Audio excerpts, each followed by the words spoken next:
Hey everyone, welcome back to our channel. Today I'm going to show you how to add an image to your TikTok video. So let's get started. Open your TikTok application on your smart device and check if you are logged into your account. By opening the TikTok application on the very home page at the bottom of the screen, you can notice an option in the form of a plus and click on it.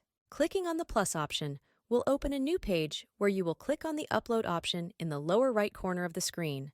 This will open your gallery and display the photo you want to post. By selecting a photo, all you have to do is click on it, where a new page will open, where you will click on the next option again. TikTok app before uploading your photo will open a page where you can edit the image. In our case, we will not change the photo, but we will click on Next. Since we have come to the very end, on the next page you can insert the name of the photo, tags, and even mention your friends and other options that you can see on the page.